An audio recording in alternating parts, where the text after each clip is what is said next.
Hello friends, welcome to Bright Minds Academy. तो आज के इस वीडियो में हम पढ़ेंगे मलेरिया के बारे में। ये होता कैसे है, किसके कारण होता है तथा इसके लक्षण क्या क्या होते हैं तथा इससे कैसे बचा जाए और एवं इसके उपचार या ट्रीटमेंट क्या क्या हो सकते हैं। तो कमेंट करके बताइएगा कि क्या आपको कभी मलेरिया हुआ है। तो चलिए शुरू करते हैं।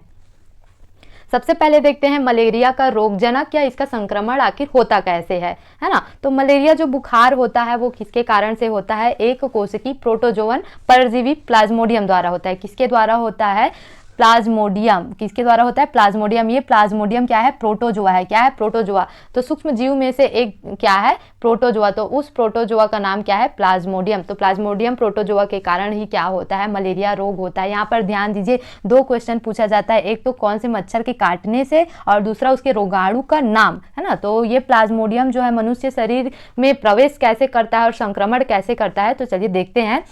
तो प्लाज्मोडियम जो प्रोटोजोआ रहता है ना, वो मादा एनाफिलीज की लार में पाया जाता है। किसके लार में पाया जाता है? मादा एनाफिलीज मच्छर की लार में। यहाँ पर मच्छर का नाम याद रखना, क्या है? एनाफिलीज, और उसमें भी क्या है? मादा एनाफिलीज। तो मलेरिया रोग जो है वो कौन से मच्छर के काटने से होता है, ऐसा क्वेश्चन पूछा जाता है। तो कौन से मच्छर? मादा एनाफिलीज मच्छर। वहीं डेंगू को पूछा जाता है कौन से मच्छर के काटने से, तो एडीज मच्छर। फाइलेरिया किसके कारण होता है? या हाथी पांव, तो क्यूलेक्स मच्छर के काटने से। तो मच्छरों के नाम याद रखिएगा।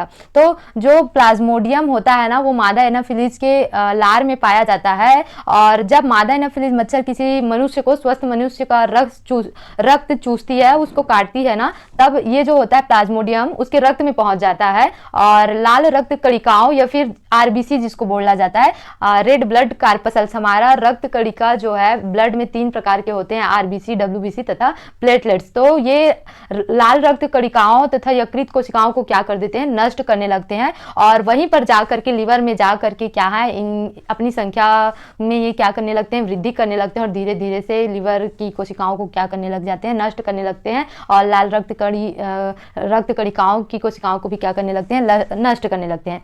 और बड़ी संख्या में क्योंकि लाल रक्त कणिका नष्ट हो जाता है और नष्ट होने के कारण से हीमोजाइन नामक एक विषैला पदार्थ बनता है। क्या बनता है? हीमोजाइन नामक एक विषैला क्या बनता है?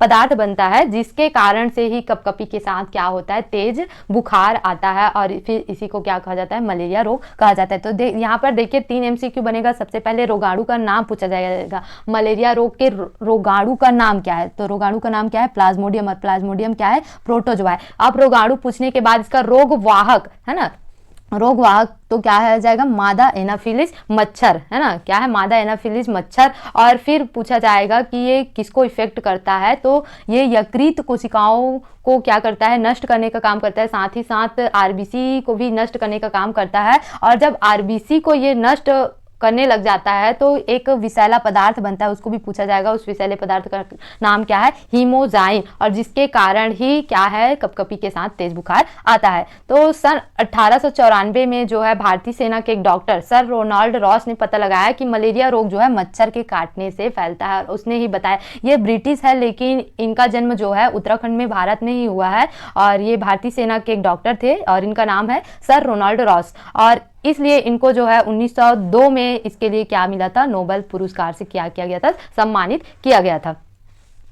अब देखते हैं कि इसके लक्षण क्या क्या होते हैं, मलेरिया रोग के लक्षण क्या क्या होते हैं। तो अचानक तेज कपकपी के साथ क्या है? ठंड के साथ क्या आ जाता है? बुखार आने लगता है ना, ये कपकपी है।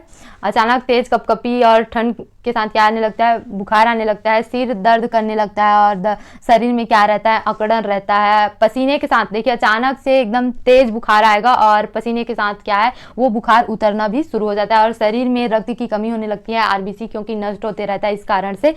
और फिर 5वां क्या है? मलेरिया ज्वर का जो है आक्रमण जो है प्रतिदिन तीसरे दिन या 2 दिन छोड़कर होता है। एक दिन बीच में क्या है? बुखार कम हो गया, दूसरे तीसरे दिन जो है बढ़ जाता है। इस तरीके से मलेरिया रोग क्या है? होते रहता है। और रोगी के यकृत और तिल्ली में क्या है? सूजन आ जाता है और उनका या फिर क्या हो जाता है? आकार बढ़ जाता है। तो इस तरीके से क्या है? मलेरिया के लक्षण है। और साथ ही साथ रोगी को जो है प्यास बहुत लगती है और चेहरा क्या दिखता है? लाल दिखाई देता है। तो ये तो था क्या? मलेरिया के लक्षण।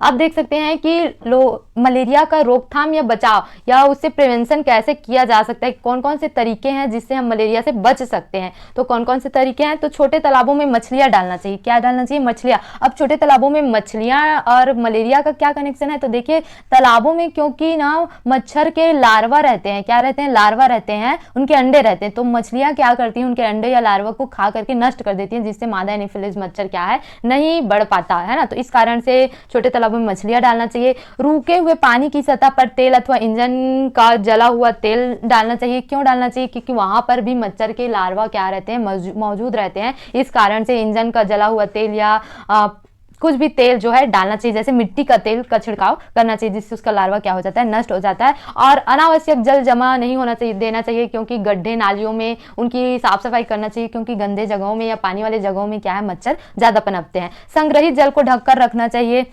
संग्रहित जल का मतलब क्या है, जैसे पानी वाले टैंक है, घरों में पानी का उपयोग करते हैं, तो उनको अच्छे से टंकियों को ढक करके रखना चाहिए, है ना।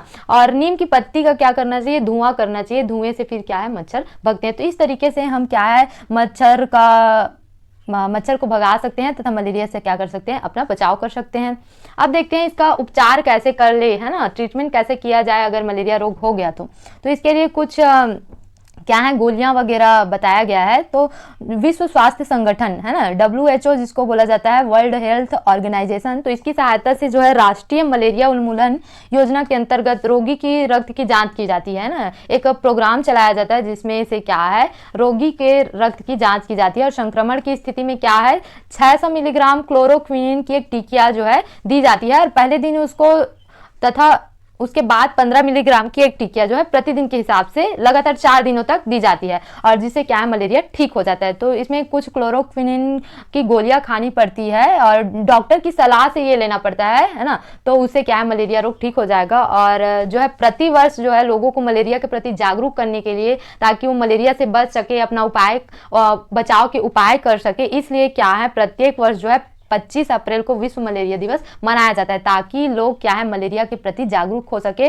और देश से और पूरे दुनिया से मलेरिया को क्या किया जा सके, समाप्त किया जा सके। तो इस वीडियो में हमने पूरा पढ़ा क्या मलेरिया के बारे में, कि ये कैसे होता है, किसके द्वारा होता है और इससे कैसे बचा जा सके, तथा इसका उपचार क्या क्या होता है। तो आप जरूर बताना कि आपको कभी मलेरिया हुआ है कि नहीं। तो थैंक्स फॉर वॉचिंग एंड मिलते हैं नेक्स्ट वीडियो में।